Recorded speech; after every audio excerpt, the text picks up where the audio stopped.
by you. Found a clue. Don't forget to kiss me.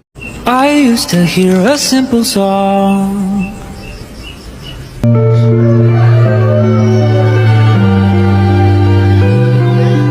Old enough to understand.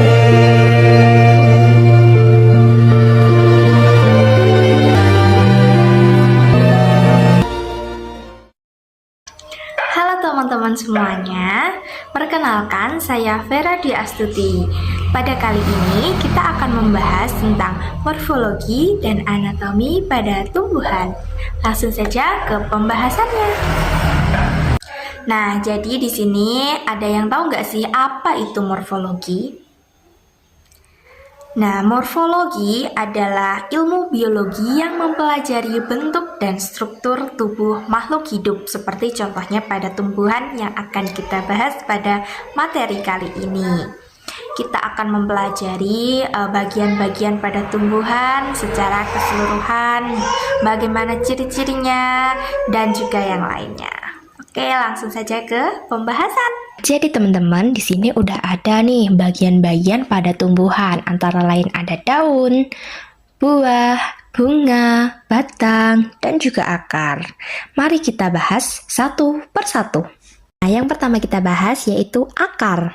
Teman-teman, ada yang tahu nggak sih apa itu akar? Jadi, pada tumbuhan berpembuluh, akar adalah organ tumbuhan yang berperan penting dalam menahan berdirinya tumbuhan dan menyerap air serta nutrisi ke dalam tubuh tumbuhan, yang memungkinkan tumbuhan tumbuh lebih tinggi dan lebih cepat. Nah, pada akar itu juga memiliki beberapa bagian-bagian. Di antaranya ada rambut akar, batang akar, ujung akar, serta tudung akar yang memiliki manfaat serta fungsi masing-masing. Selanjutnya ada jenis-jenis akar. Yang pertama ada akar serabut. Akar serabut itu biasanya berbentuk seperti serabut. Contoh dari tanaman yang memiliki akar serabut yaitu ada akar kelapa, pepaya, jagung, dan juga salak.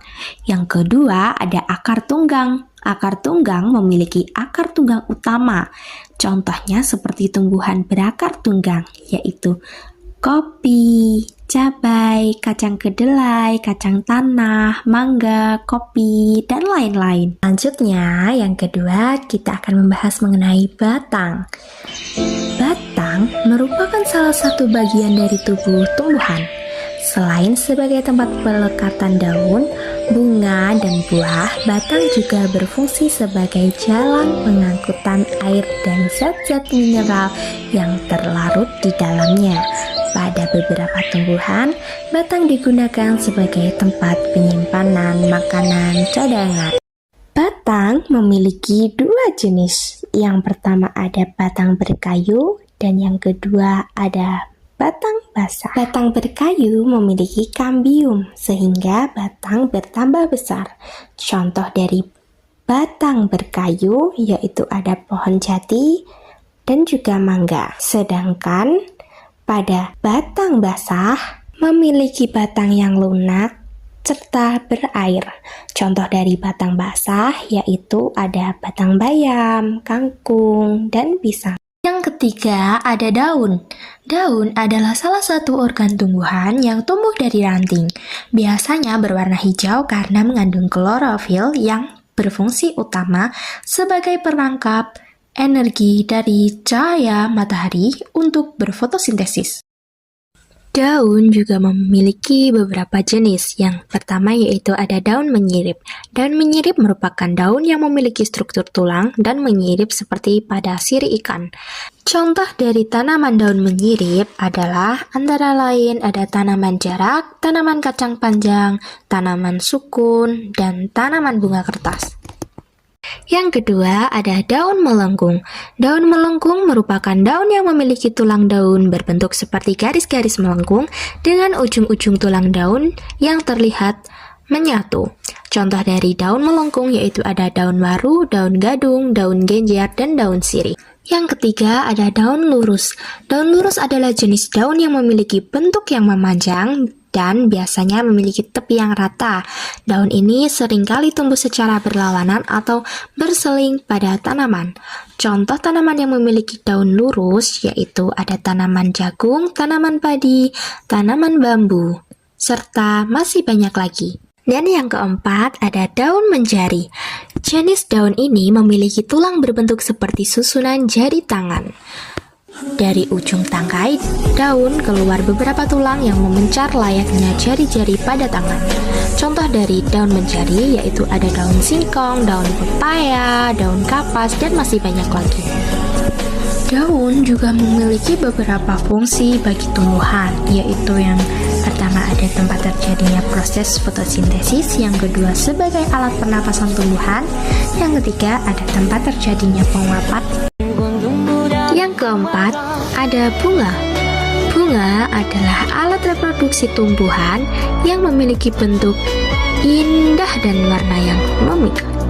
Bunga memiliki peran penting di siklus kehidupan tumbuhan, yaitu yang pertama ada tempat terjadinya penyerbukan, yang kedua penghasil biji pada tumbuhan, yang ketiga alat reproduksi tumbuhan, dan masih banyak fungsi-fungsi lainnya. Selanjutnya yang kelima dan yang terakhir, buah dan biji. Buah merupakan hasil dari pembuahan bunga yang telah mengalami perkembangan lebih lanjut. Terdapat epikarp, yaitu lapisan terluar buah, mesokarp, lapisan tengah buah, dan endokarp, lapisan dalam buah yang mengelilingi biji. Sedangkan biji merupakan alat perkembangbiakan generatif pada tumbuhan yang dihasilkan dari bakal biji yang dibuahi oleh serbuk sari. Selanjutnya yaitu jaringan penyusun tumbuhan. Jaringan penyusun tumbuhan berdasarkan fungsinya. Jaringan permanen pada tumbuhan dapat dibedakan menjadi beberapa macam, yaitu jaringan epidermis, jaringan parenkim, jaringan penyokong atau kolenkim, dan sklerenkim. Jaringan pengangkut, xilem dan phloem, dan jaringan gabus. Jadi teman-teman, di sini udah ada nih ciri-ciri jaringan penyusun dari akar, batang, serta daun.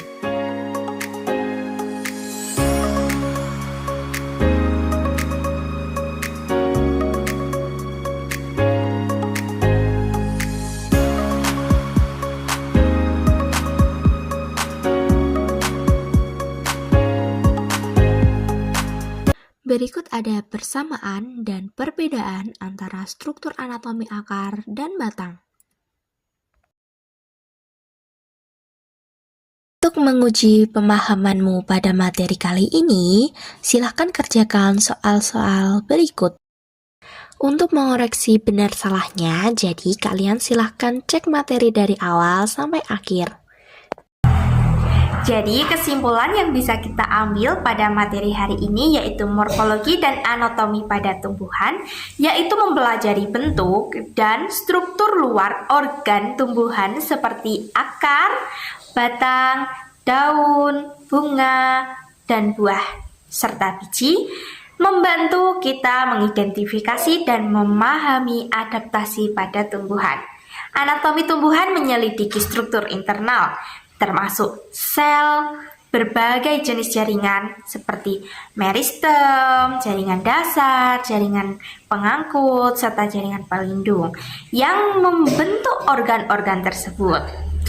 Ini menjelaskan bagaimana organ-organ berfungsi di tingkat mikroskopis. Singkatnya, morfologi menjelaskan tentang apa yang terlihat, sementara anatomi menjelaskan bagaimana struktur itu bekerja di dalam. Keduanya saling melengkapi untuk memberikan pemahaman lengkap tentang fungsi serta adaptasi pada tumbuhan. Sekian video dari saya, kurang lebihnya mohon maaf. Terima kasih sudah menonton. Sampai jumpa di video selanjutnya ya.